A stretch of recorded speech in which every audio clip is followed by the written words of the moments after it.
ये हर विज्ञापन में होता है जहाँ सरकार का दांव पे ढीला होता है। योगी आदित्य सरकार ने गलती अपनी मानी, चौक से भेज दिया सुप्रीम कोर्ट, पूरा अपार धन, तन मन धन से धन भी उपलब्ध कराया। न्याय की उम्मीद कहाँ से दिख रही है हम लोगों को? स्टेशन देंगे, उनको बुलाएंगे, वो भी एक पक्ष जनता सत्ताधारी। नरेंद्र मोदी जी गए, इनवाइट हुए थे, मुझे उन्हीं का चेहरा दिखा।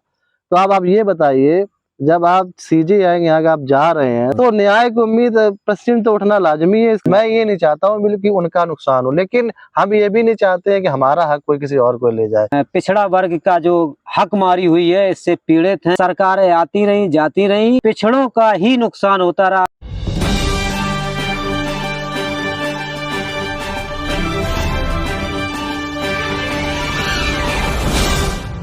नमस्कार, जय भीम, जय भारत, जय संविधान। आज हमारे साथ हैं नंद किशोर शर्मा जी, जो 69,000 वैकेंसी, शिक्षक वैकेंसी थी भर्ती, उसके ये खुद ही पीड़ित हैं। और इन्हीं से समझेंगे कि हाई कोर्ट से इन लोगों ने जो मुकदमा जीता था, उसको जो जनरल कैटेगरी के थे, उन्होंने सुप्रीम कोर्ट में चैलेंज किया है। और क्या वो पूरा प्रकरण था, तो हम नंदू शर्मा जी से समझेंगे, जिनका जो मुख्य नाम है नंद किशोर उर्फ नंदू शर्मा जी। तो आपका हमारे यूट्यूब चैनल में, मिशन न्यूज में बहुत बहुत स्वागत है। हमारे दर्शकों को शर्मा जी बताइए कि जो ये शिक्षक भर्ती थी, इसमें कैसे क्या घोटाला हुआ, किस तरीके से आप लोगों का आरक्षण छीना गया पिछड़ा वर्ग का, और आगे आपको उम्मीद है या नहीं है, इसके बारे में थोड़ा बताइए। हाँ जी, बिल्कुल। सबसे पहले आपको बहुत बहुत धन्यवाद, और आपके इस चैनल को बहुत बहुत धन्यवाद ज्ञापित करता हूँ कि कम से कम छोटी-मोटी खबरें, कम बड़े-बड़े लोग, पत्रकार लोग होते हैं भाई, वो लोग तो ग्रामीणांचल स्तर तक पहुँच भी नहीं पाते हैं। जी। अगर आप इस छोटे-छोटे मंच के माध्यम से लोगों की पीड़ा समझते हैं और दैनिक रूप से आप उठते बैठते हैं, जी। तो अपनी पीड़ा आपसे शेयर करते हैं, तो आपको हमारी पीड़ा आप ऊँचे तक पहुँचाते हैं। तो सबसे आपको ये बता दूँ कि 69,000 शिक्षक भर्ती 2018, 6 दिसंबर 2018 को एक विज्ञापन आया। जी। 69,000 शिक्षक भर्ती। उसमें बीएड, बीटीसी, ये टेट, ये क्वालिफाइंग मार्क वाले लिए गए। जी। और 69,000 शिक्षक भर्ती के सापेक्ष लगभग 4,31,000 लोगों ने फॉर्म फिलअप किए। जी। और उसमें फिर 2019 में 5 मई 2019 को इसका रिजल्ट आता है, जी। जिसमें लगभग 1,41,000 समथिंग पास हुए थे। तो इतनी कम मात्रा में पास होना, तो ये लग रहा था कि वैकेंसी बहुत जल्द समाप्त हो जाएगी। जी। लेकिन जब फॉर्म आगे, प्रोसेस आगे बढ़ी, तो उसमें क्या हुआ कि हाई कोर्ट की तरफ से लोगों ने एक कैटेगरी विवाद था आरक्षण के मामले में। जी। आरक्षण के मामले में लोगों ने हाई कोर्ट में रेट डाल दी। रेट डालने के बाद उसमें क्या हुआ कि ये मामला प्रकाश में आया कि जो अदर बैकवर्ड क्लास है, उसको 27% की जगह 3.86% ओनली रिजर्वेशन दिया गया। जी। और जो शेड्यूल कास्ट है, एससी को, उसमें भी रिजर्वेशन के साथ छेड़छाड़ की गई। जी। तो महोदय बताएं, आपको केंद्र सरकार द्वारा जो सृजित होती है NCBC, national commission for backward class, जी। ये केंद्र सरकार द्वारा सृजित की जाती है। तो वहाँ पे हम लोग कैंडिडेट, हम लोग गए वहाँ पे, तो उसने भी अपना जब इसकी समीक्षा की, तो उसमें ये स्पष्ट रूप से सामने आया कि हाँ, वास्तव में ओबीसी कैंडिडेट की रिजर्वेशन के साथ छेड़छाड़ की गई है। उन्होंने अपनी रिपोर्ट को केंद्र सरकार द्वारा उसमें ऑफिस में पहुंचाई। उसमें मामला आया कि 27% की जगह श्रीमान जी सिर्फ 3.86%, समझ रहे हैं आप? 27% जगह 3.86%, इतना आरक्षण दिया गया। यानी कि करीब 23% से अधिक घोटाला। हाँ हाँ हाँ। और उसमें क्या हुआ, लगभग 19,000 बच्चों का भविष्य खतरे में पड़ गया। तो 19,000 सीटें जब मामला खतरे में पड़ गया, तो कैंडिडेट ने वो मूल सूची मांगनी चाहिए राज्य सरकार से कि हमको वो मूल सूची उपलब्ध कराइए, जो कैंडिडेट आपने किस आधार पे हॉरिजॉन्टल या वर्टिकल आपने रिजर्वेशन दिया है। तो वो मूल सूची जैसे शिक्षा मंत्री ने, जब सतीश चंद्र द्विवेदी थे तत्कालीन, तो उन्होंने उपलब्ध नहीं कराई। तो ये मामला राज्य सरकार जानबूझ के खींचती रही। खींचते खींचते मामला लखनऊ हाई कोर्ट से इलाहाबाद हाई कोर्ट बेंच में पहुंचा। इलाहाबाद हाई कोर्ट ने अभी 10 सितंबर 2000 2024 को 10 सितंबर 2024 को ये पूरी सूची, मूल सूची पूरी चयन रद्द कर दिया जी। उसमें कहा गया कि हाँ बच्चों का हित प्रभावित हुआ है। और महोदय सबसे बड़ी मजे की बात तो ये है, इसकी जिम्मेदारी खुद प्रदेश के मुखिया माननीय योगी आदित्यनाथ ने ली जी। और बोले कि हाँ हमसे गलती हुई हुई है। है। उन्होंने एक्सेप्टेबल किया, एक्सेप्ट कर लिया कि हाँ बच्चों के साथ अहित हुआ है। लेकिन अब माननीय मुख्यमंत्री जी के आगे भी व्यवस्था ये है कि आगे उपचुनाव है।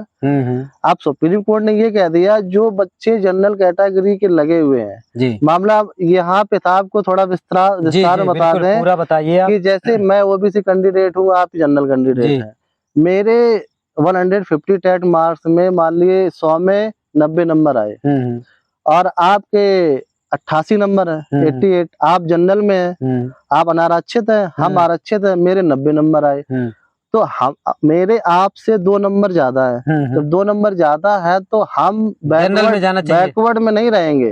ये आज से नहीं, ये हमेशा से, जब से आरक्षण लागू हुआ, जब से आरक्षण लागू हुआ तब से हुआ है कि जो बैकवर्ड वाले का जनरल वाले से ज्यादा नंबर है तो वो बैकवर्ड ना रह के जनरल कैटेगरी में वो जाएगा। वही एससी के साथ होता था, वही एससी के साथ, एससी भी कैंडिडेट, एससी वाला बीसी में जाएगा, एससी वाला भी जनरल में जाता था। लेकिन श्रीमान इन्होंने क्या किया, जिले की आवंटित सूची, ऐसे थे अधिकारी लोग बैठे रहे, जिले की आवंटित सूची का घपला करते हुए उन्होंने ओबीसी को कैंडिडेट को वहीं रखा जहाँ होना था। आप कितने भी नंबर ले आओ, रहोगे अपने कोटे में, आप वही कोटे में रहोगे, आपको लाभ नहीं मिलेगा आरक्षण का। और शेड्यूल कास्ट भी वहीं पे वहीं ठहरा रहा। इससे 19,000 सीटें प्रभावित हुई। तो बच्चों ने जब इसको चैलेंज किया तो एनसीबीसी, एनसी एसटी केंद्र सरकार द्वारा जो सृष्ट होती है भारतीय संविधान के अनुच्छेद 338A, 338B में, ये राष्ट्रीय पिछड़ा वर्ग आयोग, राष्ट्रीय अनुसूचित जात आयोग और राष्ट्रीय अनुसूचित जनजात आयोग, ये 339B में है, 338B में, सॉरी। तो इनके द्वारा भी कहा गया कि यहाँ सीटों का घोटाला हुआ है। अब माननीय मुख्यमंत्री सामने समस्या ये आ रही है कि चुनाव भी सर पे है, उपचुनाव 10 विधानसभा सीटों पे है, एक मिल्कीपुर में, वो तो खैर आप समझ रहे हैं, आगे पीछे हो रहा है। तो अब समस्या मुख्यमंत्री सामने ये है कि जो सेलेक्टेड कैंडिडेट है उनको बाहर कैसे करें। उनको बाहर कर रहे हैं तो इधर का हमारा वोट बैंक, जनरल जो वोट बैंक और वोट है वो माना जा रहा है। और अगर बैकवर्ड और एससी को सीट नहीं, 19,000 सीटें नहीं दे रहे हैं तो वो सीटें खिसक रही हैं। तो माननीय मुख्यमंत्री जी खुद ही परेशान है अपने बेसिक शिक्षा डिपार्टमेंट से कि वो करें तो क्या करें।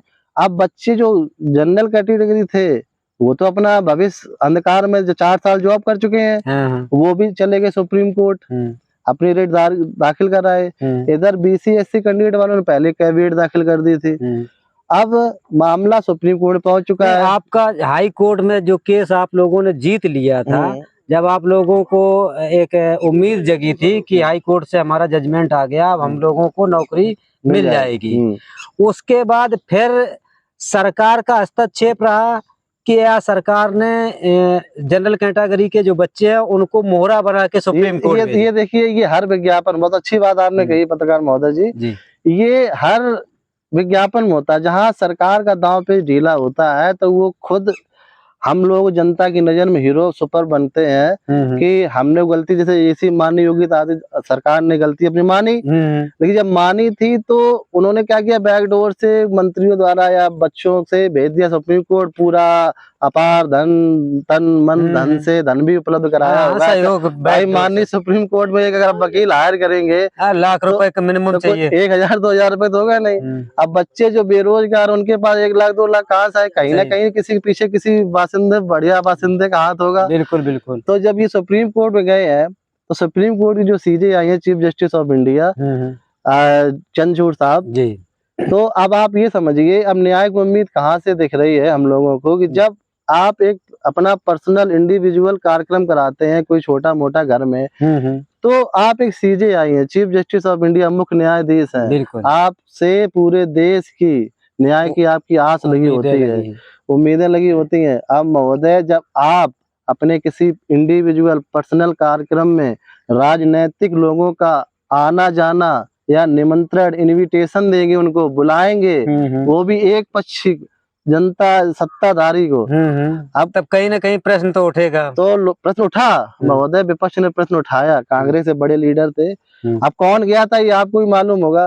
अब बताने के लिए कि हम तो बता सकते हैं क्योंकि न्यूज में था, तो पेपर ही पढ़ते हैं, 5 रुपए खर्च भी करते हैं, 7 रुपए। बिल्कुल। तो उसमें हमारे देश के माननीय यशस्वी प्रधानमंत्री नरेंद्र मोदी जी गए, इनवाइट हुए थे, मुझे उन्हीं का चेहरा दिखा। तो अब आप ये बताइए, जब आप CGI यहाँ का आप जा रहे हैं तो पर्सनली कार्यक्रम में जी, अभी तक तो ऐसा हमने कहीं ना सुना होगा ना महोदय, आपने भी देखा होगा बिल्कुल कि CGI के घर में कोई राजनीतिक लोगों का आना जाना। आपने डिपार्ट की बात हो तो वो अलग है। बिल्कुल। तो न्याय की उम्मीद, प्रश्न तो उठना लाजमी है, इसका प्रश्न उठाया भी गया मान कांग्रेस के बड़े लीडर के द्वारा। अच्छा, इसी में थोड़ा हम और समझना चाहेंगे, जैसे कि प्रधानमंत्री जी माननीय सुप्रीम कोर्ट जी जो चीफ जस्टिस हैं उनके कार्यक्रम में गए, और जो प्रधानमंत्री अपने देश के हैं वो पिछड़े वर्ग से आते हैं, अपने आप को पिछड़ा मानते हैं। कई उन्होंने रैलियों में, भाषणों में, वक्तव्यों में आपने भी सुना होगा और पूरे देश की जनता ने सुना, अदर बैकवर्ड क्लास। तो कहीं ना कहीं जब ये बैकवर्ड का हक मारी हो रही थी, तो प्रधानमंत्री को उनको अगर फायदा नहीं पहुंचा सकते तो उनका नुकसान भी ना होने देते, इतना तो कर ही सकते थे अगर पिछड़ी वर्ग से आते हैं। इस पे आपका विचार क्या कहता है कि शायद हो सकता है आप लोगों के फेवर में गए हों प्रधानमंत्री जी की? एक्चुअली हम आपको बता दें महोदय जी कि ये राज्य सरकार द्वारा एक भर्ती थी, शिक्षक विभाग एक राज्य सूची का विषय है। तो केंद्र सरकार, माननीय प्रधानमंत्री जी केंद्र सरकार इन्वॉल्व होते, लेकिन माननीय अब ये योगी आदित्यनाथ के हैंड ओवर था सब कुछ। और ऐसा नहीं है कि इसमें प्रश्न उठाने, प्रश्न जब से विज्ञापन आया तभी से कंटिन्यू इसमें प्रश्न उठता रहा है। और कहीं ना कहीं बच्चों का हित तभी प्रभावित होता है जब अब राज्यों में अब जैसे 1 नेशन 1 इलेक्शन हुआ है, अब इससे काफी कुछ सुधार देखने को मिलेगा। लेकिन इससे पूर्व अब पता लगा कि अभी फला राज्य में इलेक्शन है, 3 महीने बाद उस राज्य में इलेक्शन है। तो इलेक्शन, चुनाव के ये राजनीतिक गठबंधनों ये सबके चलते शिक्षकों का हित कभी देखा नहीं गया और हमेशा उनका नुकसान होता आया। अभी आपने आज का पेपर पढ़ा होगा, 2011 वैकेंसी आई थी 72,825, उसमें मामला समझ लो 2011 की वैकेंसी 2016-17 में कंप्लीट हो पाई थी।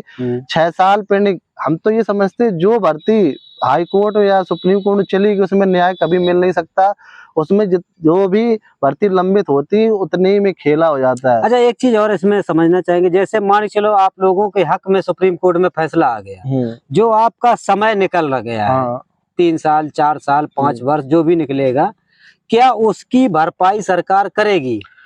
नहीं, ऐसा संविधान में नियम नहीं है। संविधान नियम ये है, अगर आपने 1-2 दिन या 24 घंटे 72 घंटे 48 घंटे की जॉब कर ली, उसके बाद अगर आपका कुछ नुकसान होता है तो फिर वहीं से आपका जो सैलरी की रिकवरी है वहीं से होती है। अभी हमें ज्वाइनिंग लेटर तो मिला नहीं है, इसलिए जिस दिन से हमें ज्वाइनिंग लेटर मिलेगी उसी दिन से हमको वेतन। तो कहीं ना कहीं अगर आपको हक भी दे दिया जाता है 10 साल बाद या 15 साल बाद या 5 साल बाद, तो कहीं ना कहीं आपका जो बैक का नुकसान तो कर ही रहे हैं। बिल्कुल नुकसान सामने है, नुकसान ही सामने। अब दूसरा, इसमें आपने अभी जैसे 1 नेशन 1 इलेक्शन का मुद्दा इसमें जोड़ दिया था, और एक देश एक कानून।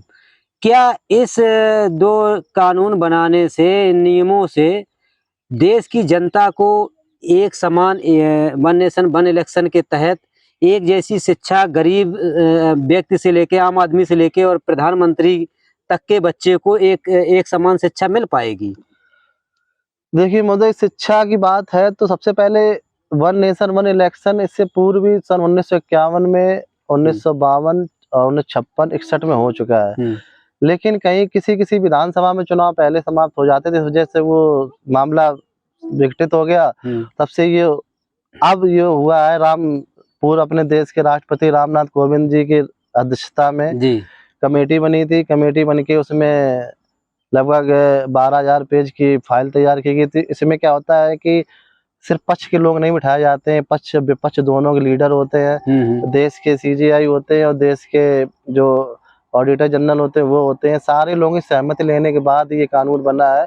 और इसमें फायदा ये होगा कि खर्चा बहुत कम होगा। और उससे क्या होगा, जैसे हम लोग लोकल एरिया में रहते हैं, यहाँ ग्राम पंचायत में रहते हैं, तो पता लगा कि अभी 2027 में चुनाव होना था, फिर अभी यहाँ पे चुनाव भी हरियाणा और इसमें भी हुआ, ठीक है। तो इसमें ये होता था कि 2 साल बाद चुनाव हो रहे हैं, उसके बाद फिर अब क्या है, लोकसभा हो चाहे विधानसभा हो, दोनों की वोटर लिस्ट सेम समान होगी। जिस दिन वो लोकसभा के वोट पड़ेंगे उसी दिन विधानसभा वोट पड़ेंगे। और ग्राम पंचायत में भी ये फालतू का खर्चा बचेगा उन्हें कि आज ग्राम पंचायत चुनाव, कल नगर पालिका का, फिर महापौर का खर्चा बचेगा। इसमें शिक्षा का इसमें हम कोई वो नहीं समझते। हमारा जो मुद्दा था इसमें जोड़ने का ये तात्पर्य था कि जिस तरह से एक साथ पूरे देश में चुनाव कराया जाएगा और उसी तरह से एक कानून बीजेपी सरकार ने, मोदी सरकार ने, जो वर्तमान गवर्नमेंट है, उन्होंने बनाया कि एक देश एक कानून होना चाहिए सबके लिए समान। तो इसी में हम ये समझना चाहते थे, क्योंकि आप पढ़े लिखे एक युवा हैं, जागरूक युवा हैं, हम ये समझना चाहते थे कि इसी के तहत एक समान सबको शिक्षा भी मिल जाए, ये भी एक कानून बन जाए। जिस तरह से बड़े बड़े उद्योगपति यहाँ से घोटाला करके भाग गए हैं, तो हमारे जो किसान मजदूर बैंकों से छोटा मोटा ऋण लिए हैं, अगर वो पैसे लेके निकल गए हैं तो इनका भी माफ कर दिया जाए। भाई एक देश एक कानून, वन नेशन वन इलेक्शन, तो सबके लिए समान होना चाहिए। तो हमारा कहने का मतलब है सबके साथ एक समान होना चाहिए, सबके अधिकार एक समान होना चाहिए। तो इस पे हम थोड़ा आपका समझना चाह रहे थे महोदय। इसमें ये होता है कि जब कोई भी बिल पारित होता है तो जो वित्त निगम होता है, वित्त आयोग होता है, अनुच्छेद 280 के तहत जो फाइनेंशियल जो कमेटी होती है, फाइनेंशियल कमेटी के महोदय को बताते हैं, जो अध्यक्ष चुने जाते हैं हमेशा विपक्ष का चुना जाता है, ताकि आय व्यय जो होता है देश के प्रति संचित निधि से या आपकी राष्ट्रपति वाली निधि से होता है, आकस्मिक निधि से, इसमें कोई प्रश्न ना उठा पाए कि हाँ रुपए कहाँ गया, रुपए कहाँ से आया। और इसमें क्या होता है महोदय कि अगर सत्ता किसी की स्थायी तो होती नहीं है, आज सत्ता किसी और अभी किसी और की आएगी। तो इसमें क्या होता है कि जब तक यहाँ आपने एक अच्छा प्रश्न किया शिक्षा वाला, तो शिक्षा वाला आप देख रहे हैं कि जो बेसिक शिक्षा विद्यालय है जिसमें कम बच्चे हैं उनको भी समावित किया जा रहा है। सुनने में आ रहा है 5-6 हजार बेसिक स्कूल भी बंद हुए किए जा रहे हैं। तो जब ये कानून लागू होगा कि बड़े बड़े जो लीडर हैं उनके बच्चा भी प्राइमरी स्कूल, तभी सुधर सकती है जब ये बड़े बड़े प्राइमरी स्कूल में ये देश के बड़े बड़े लीडर के बच्चे पढ़े। उनके लिए फिर उस कानून, फिर तो विपक्ष का भी बच्चा पढ़ेगा, पक्ष का भी बच्चा पढ़ेगा। हमें नहीं लगता कि कभी सुधार हो पाएगा। जी चलिए, ये तो दूसरा मुद्दा हमारे बीच में आ गया, आपने जिक्र कर दिया। तो हम ये चाहेंगे, समझना चाहेंगे कि जो आपकी जो उम्मीदें हैं 69,000 भर्ती की, क्या अभी आपकी जिंदा हैं या उम्मीदें बिल्कुल धराशायी हो चुकी हैं? उम्मीदें देखिए महोदय, माननीय उच्चतम न्यायालय के शरण में है सभी ओबीसी कैंडिडेट्स और schedule caste candidate, general candidate. हम ही नहीं चाहते किसी के साथ अन्याय हो जी। एक ऐसा समाधान निकाला जाए, बीच का ऐसा स्थायी समाधान निकाला जाए कि जो 4 वर्ष से जो हमारे भाई लोग लगे हैं वो भी हमारे शिक्षा विभाग से है, हम नहीं चाहते उनका भी नुकसान हो, क्योंकि वो भी, अब उनकी कोई गलती है नहीं, वो भी TET seat super TET pass करके लगे हुए हैं, मेरिट भी अच्छी थी उनकी। लेकिन सरकार के जो विज्ञापन के प्रति जो खिलवाड़ रहा है, मेरिट के प्रति खिलवाड़ रहा है, वो उनका शिकार हुए। मैं ये नहीं चाहता हूँ बिल्कुल उनका नुकसान हो, लेकिन हम ये भी नहीं चाहते हैं कि हमारा हक कोई किसी और को ले जाए। अब मामला पहले उच्चतम न्यायालय में है, अभी नवंबर में डेट लगी है 23 नवंबर को जी। अब देखिए, अब भगवान भरोसे है क्या होता है। चलिए, बहुत बहुत आपका धन्यवाद, स्वागत, आपने अपनी पीड़ा को जाहिर किया। और हम चाहेंगे इस वीडियो को ज़्यादा से ज़्यादा लोगों तक पहुंचाया जाए, क्योंकि एक नंद किशोर शर्मा नहीं, ऐसे हजारों लोग, हजारों युवा इस पिछड़ा वर्ग का जो हक मारी हुई है इससे पीड़ित हैं, इससे हाथ हैं। और कोई ये पहली वैकेंसी नहीं जिसमें पिछड़ों का हक मारा गया। इस देश में सरकारें आती रही, जाती रही, और पिछड़ों का ही नुकसान होता रहा। अगर पिछड़ों का नुकसान ना हुआ होता तो आज देश के जितने भी संवैधानिक पद हैं उनमें कम से कम 50 से 60-65% लोग जो है पिछड़े वर्ग के होते। मैं सही बोल रहा हूँ? बिल्कुल बिल्कुल। तो इसी के साथ इस वीडियो को समाप्त करते हैं। जय भीम, जय भारत, जय संविधान।